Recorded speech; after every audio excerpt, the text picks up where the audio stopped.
është personale, avokati nuk është hasmi prokurorit ose dhe kundërta prokurori, janë kolegë në radhë parë, janë subjektet procedimit penal të cilët parashikohen kodit e procedurës penale dhe duhet të sillen me respekt me njëri tjetrin.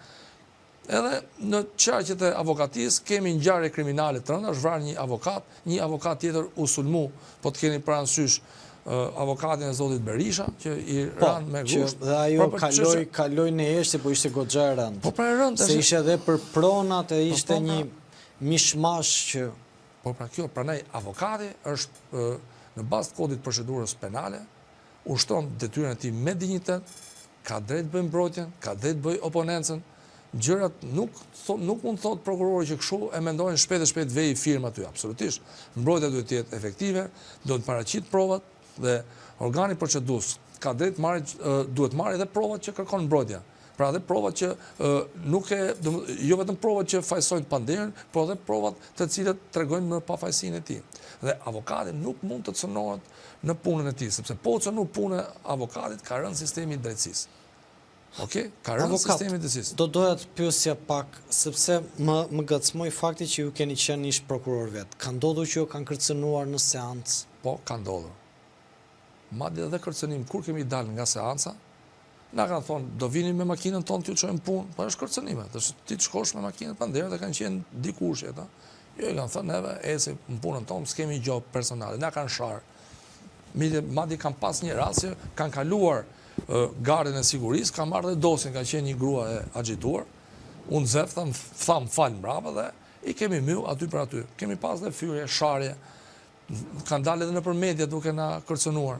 Por neve thashë edhe një herë, puna nuk është personale. Njeriu ka një moment patologjik quhet, që ngacmohet, se kur merret ndjekja penale është pak e rëndë.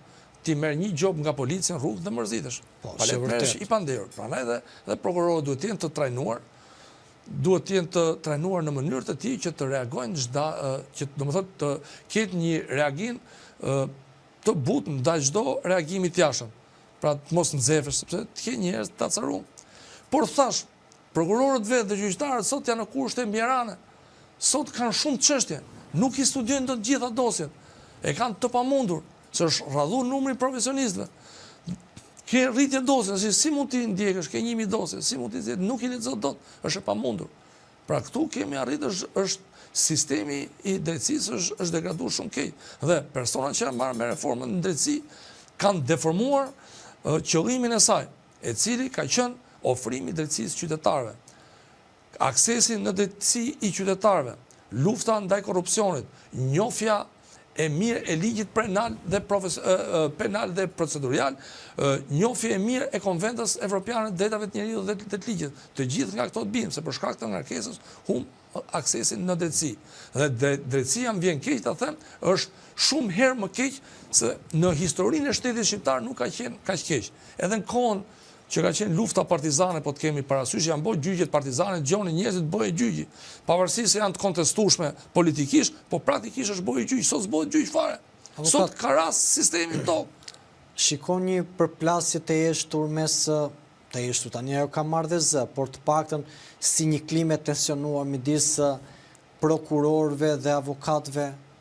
E shikon këtë situatë të tensionuar, kjo edhe duke i mshuar faktit të luftës fort që po ndodh politik drejtësi, sepse kemi parë që spaku ka goditur një sër politikanësh, një situatë mjaft e nxehtë është bërë, tashmë vjen dhe një arrestim i një avokati. Shikon një klimë të tensionuar apo është thjesht një perceptim në opinionin publik? Tani është një klim se fati që po ndodhin ngjarjet një pas njëshme, tregon që po sulmohen avokatët, po merren masa. Kjo është një klim që duhet ulur. Edhe drejtuesit e prokurorisë dhe duhet të komunikojnë komunikime zyrtare me drejtuesit e dhomës avokatisë të Shqipërisë, që tensionet e tij s'duhet shifet avokati si ushtar. Avokati është subjekt procedurial, ka detyrat e tij, merr detyrën, do paraqisi kërkesa, do bëjë mbrojtjen. Mbrojtja mund të jetë nga më të ndryshmet. Kupton? Pra ne nuk mund ta nxjerrim institutin e mbrojtjes, sepse rënia e institutit mbrojtjes është rënia e demokracisë. Në moment që ti lë një person pa mbrojtje, i cënon procesin e rregullt ligjor, këtu ka rënë shteti. Pra mund duket si institut ose avokatët se janë shumë marrënjë. Jo, avokati ka dinjitet, avokati nuk është sekse, avokati zbaton me rregullsi Kushtetutën e Republikës së Shqipërisë dhe ligjet, dhe në veçanti ligjin për avokatin. Prandaj që duhen ulur këto tensione, avokati nuk është armiku i prokurorit, as i gjykatës, janë tre subjekte bashkë me gjykatën, subjektet të procedimit penal. Në çdo vend botës, avokati ka dhe vende të caktuara që me kontratë përkohshme mund të ushtrojë dhe funksionet e prokurorit, se ka ngarkesë, ka legjislacione që e pranojnë. Pra është njësi i ligjit. Pra nuk mund, kjo frym është e vërtet, normal, është një frym e keqe midis prokurisë dhe në një radhë dhe avokatët duken avokatët sikur që janë, avokatët bëjnë detyrën e tyre me korreksin mbas ligjit. Avokat, do doja të pyesja pak edhe si njës i ligjit për një prej çështjeve të cilat ka krijuar shumë zhurmë në opinionin publik. Duket sikur presidenti i shtetit, zoti Bajram Begaj, po bën dy punë, në mëngjes bën punën e presidentit, në darkë bën punën e mjekut. Me kushtetut nuk i lejohet. Është e përcaktuar qartë që duhet të ketë vetëm një rol i cili është sa honorifik, por edhe shtetar. Pse ndodh që në Shqipëri dhe nuk respektohet kushtetuta? Çfarë i ka bërë politika, dhe këtu duhet ma shpjegosh nga ana ligjore, sepse kam parë shpeshherë që politikanët sa herë kanë dashur, kanë sulmuar drejtësinë, kanë sulmuar prokurorin, kanë bërë koka turku, prokuror, avokat, gjyqtar. Çfarë po ndodh me shtetin tonë që nuk njeh as institucionin më të lartë që është kushtetuta? Tani, kënë organet përgjithëse. Unë për shembull personalisht kam vënë re që shumë gjëra bëhen media. Thuan media ngjiten në deklarata politike. Prandaj dhe ju pyeta se dua të di. Tani lind pyetja, kush është organi që shkakton, që cakton ose përcakton konfliktin e interesit? Organet politike ose partitë politike mund t'i tetojnë ILGBTI-s.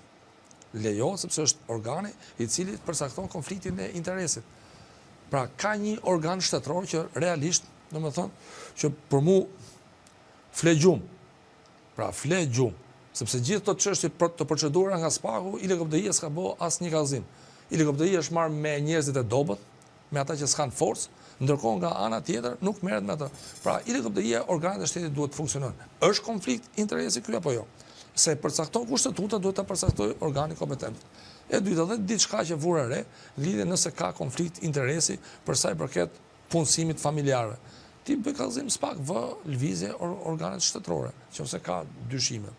Por në qoftë se vihet në duke, duhet, domethënë, nëse vihet do janë organet që marrin një vendim, që ky lejohet bëj punë si mjek apo jo. Kaq është fare e thjeshtë. Është thjesht fare.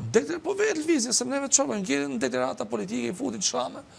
Edhe aty. Tash ti vjen lëvizje, të vet, është ligji për konfliktin e interesit.